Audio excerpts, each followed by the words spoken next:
வணக்கம், நான் doctor Lumi, consultant dermatologist at Shaan skin and hair clinic. நம்ம லாஸ்ட் வீடியோவில் ஏட்டோபிக் டெர்மடைட்டிஸ்னால் என்ன, அது எதனால் வருது, அதில் என்ன சிம்டம்ஸ் இருக்கும் அப்படிங்கிறத பார்த்தோம்.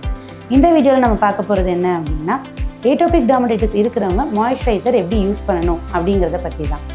ஸோ இவங்க மாய்ஸ்சரைசர் ஒரு நாளைக்கு 2 வேளை யூஸ் பண்ணணும், காலையில் ராத்திரி. ஸோ மார்னிங் குளிச்சுட்டு வந்ததுக்கப்புறமா டவல் வச்சு ரொம்ப அழுத்தி உடம்பு துடைக்காமல் ஒத்தி எடுத்துட்டு அந்த ஈரப்பதம் இருக்கிறதோடையே உடம்பு முழுக்க மாய்ஸ்சரைசர் போட்டுக்கிறது ரொம்ப நல்லது. நிறைய அமௌண்ட் ஆஃப் மாய்ஸ்சரைசர் இவங்க அப்ளை பண்ணணும். ஏன்னா அவங்களுக்கு அந்த டே ஃபுல்லாக அந்த ஸ்கின் வந்து மாய்ஸ்சரைஸ் ஆகி இருக்கணும். அதுக்காக நிறைய அமௌண்ட் அப்ளை பண்ணணும். இப்போ நைட் டைம்லையும் அதே மாதிரி ஃபாலோ பண்ணலாம். இப்போ நைட் டைமில் பாத் எடுக்க முடியல அப்படிங்கிறப்போ சும்மா ஈர துணியை வச்சு உடம்பை ஒத்தி எடுத்துட்டு அதுக்கப்புறம் மாய்ஸ்சரைசர் அப்ளை பண்ணிக்கிறது ரொம்ப நல்லது. தேங்க்யூ.